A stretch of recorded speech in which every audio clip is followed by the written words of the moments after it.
Stop for a second and listen carefully, because this question changes everything. When someone suddenly looks at you and says, "So, tell me about yourself," what happens in your mind? Your heart beats faster, your mind goes empty, and suddenly all your English disappears. You know words, you know grammar, but at that moment, nothing comes out smoothly. If this has ever happened to you, relax, because you're not weak and you're not bad at English. You just never learned how to introduce yourself naturally and confidently. The problem is not English itself. The problem is pressure. We feel judged, we feel watched, and suddenly we try too hard to sound perfect. And when you try too hard, you actually sound less natural and more nervous. That's why good introductions are simple, relaxed, and human, not fancy or complicated. Let's build a strong introduction that works in real life, not just in books. You start calmly, you speak clearly, and you don't rush or explain your whole life. For example, you can say, "Hi, my name is Jessica, and I'm really happy to meet you." This sounds friendly, confident, and open without being too much. Some people panic and start talking non-stop, hoping the other person won't interrupt. They talk about school, work, childhood, dreams, and suddenly even their neighbor. And the listener is smiling, but inside they're thinking, "Please stop." A good introduction leaves people curious, not tired. Here's the golden rule. Say who you are, where you're from, or what you do, and then stop. You can always add more later if the conversation continues. For example, "Hi, I'm Liam. I live in Kabul, and I work in education." This sounds clear, confident, and complete without feeling heavy. Remember this. People don't judge you by your accent. They judge you by your calmness. A relaxed introduction makes people trust you instantly. In the next part, we'll show you how to introduce yourself in formal situations and interviews. And yes, we'll keep it fun, real, and stress-free. Now let's talk about formal situations, because this is where most people freeze. Meetings, offices, conferences, or serious gatherings make introductions feel heavier than they really are. In formal settings, people don't expect perfection. They expect clarity and respect. So your goal is not to impress, but to sound organized, polite, and confident.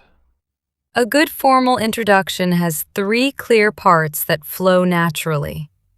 You greet, you state your name and role, and you close politely. For example, you can say, "Good morning.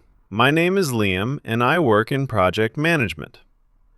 This sounds professional without sounding cold.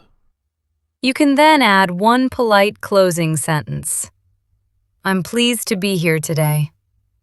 That's enough. No extra pressure. Now here's something people don't expect. You can use humor in formal introductions, if it's soft and safe. Safe humor is light, short, and never personal. It should make people smile, not think. For example, "Good morning, I'm Liam. I hope my introduction is clearer than my handwriting." This sounds friendly and human. Another safe example is talking lightly about the situation, not yourself. "I'm happy to finally put a face to the names I've heard." Notice how these jokes are calm and respectful. They don't distract, they connect. Now let's be honest and talk about embarrassing mistakes, because everyone has made at least one. One common mistake is apologizing too much. People say things like, "Sorry, my English is bad," before they even start. That apology instantly lowers your confidence in other people's eyes. Instead of apologizing, just speak calmly and continue. Another embarrassing mistake is oversharing. People talk about personal problems in formal introductions. That creates silence, and not the good kind. Formal introductions should feel safe and neutral. Here's the good news. Mistakes are not the end. You can recover smoothly. If you say something awkward, smile lightly and move on. Confidence is not about being perfect. It's about staying relaxed. A strong formal introduction is calm, short, and respectful. You don't need to perform. You just need to be present. In the next part, we'll talk about introducing yourself in casual and social situations. That's where confidence really shows. Casual situations are easier, but they still make many people nervous. Meeting friends of friends, classmates, or new people can feel awkward if you overthink it. The good thing about casual introductions is that they don't need structure or formality. You just need to sound relaxed, open, and slightly friendly. A very natural way to start is simply saying your name and reacting to the moment. Something like, "Hey, I'm Jessica. Nice to finally meet you." You can also add a light personal detail without making it serious. For example, "I'm Liam. I just moved here, so everything is still new to me." Casual introductions are the best place for safe, friendly humor. A small joke can break the ice instantly. For example, you can say, "I'm Liam. I'm still learning everyone's names, so please be patient with me." This kind of humor makes you sound human, not nervous. People relax because you sound comfortable with yourself. Networking introductions are casual but purposeful. You want people to remember you without feeling pressured. A good networking introduction sounds like this. "Hi, I'm Jessica. I work in education and I love connecting with people in this field." Notice how this sounds open, not demanding. You're inviting conversation, not forcing it. One common mistake in casual settings is trying too hard to be funny. When humor feels forced, people feel uncomfortable. Another mistake is talking too much about yourself without asking questions. Casual introductions should feel like a two-way street. After introducing yourself, ask a simple question. Questions show interest and confidence at the same time. For example, "How do you know the host?" Or "What brings you here today?" These questions feel natural and easy. Casual introductions are about comfort, not performance.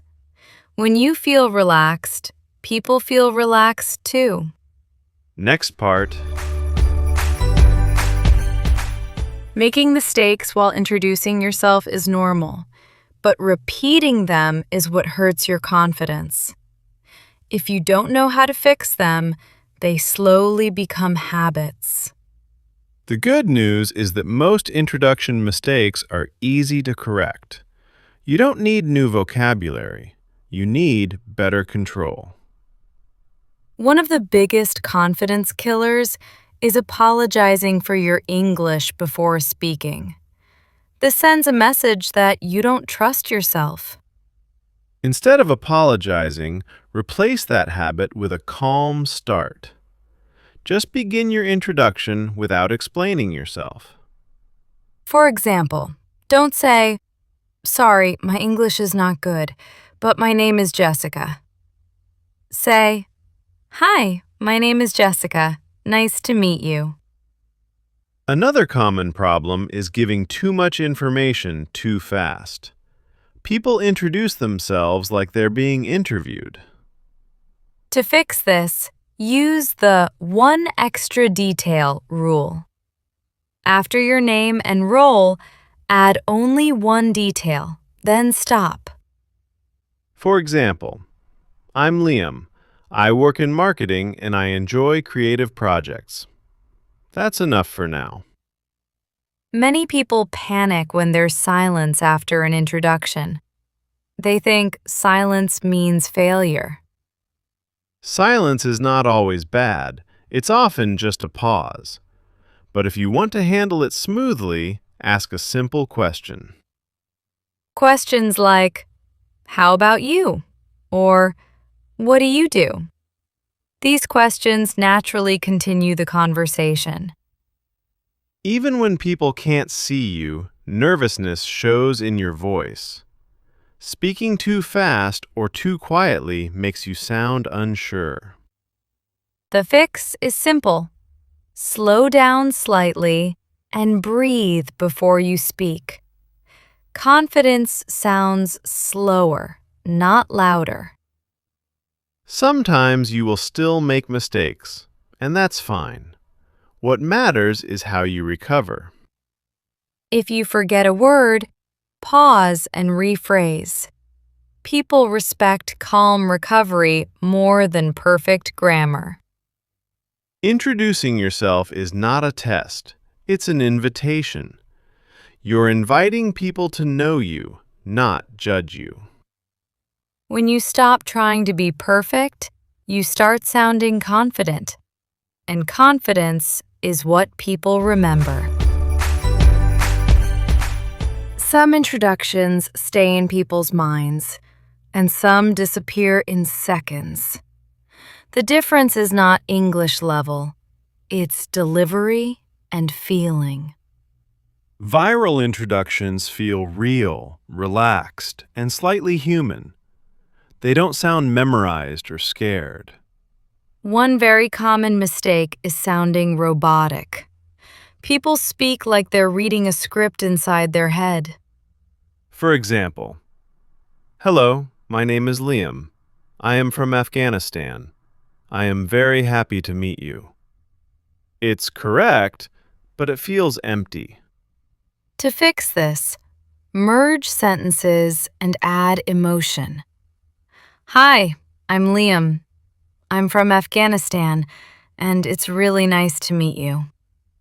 Another viral fail is oversharing too early. People introduce themselves like a life documentary. This overwhelms the listener and kills curiosity. Good introductions leave space, not pressure. A smarter version sounds like this. I'm Liam. I work in tech, and lately I've been enjoying learning new things. Some people laugh nervously during introductions. Others freeze and forget everything. Both reactions are normal, but they're fixable. Pause, breathe, and restart your sentence. You can even say, "Sorry, let me say that again." That sentence shows confidence, not weakness. A viral-ready introduction has three things: clarity, calmness, and a human touch. When people feel relaxed listening to you, they remember you. That's the real goal of introducing yourself. Now you know how to introduce yourself clearly, confidently, and naturally. From formal situations to casual conversations, the rules stay simple.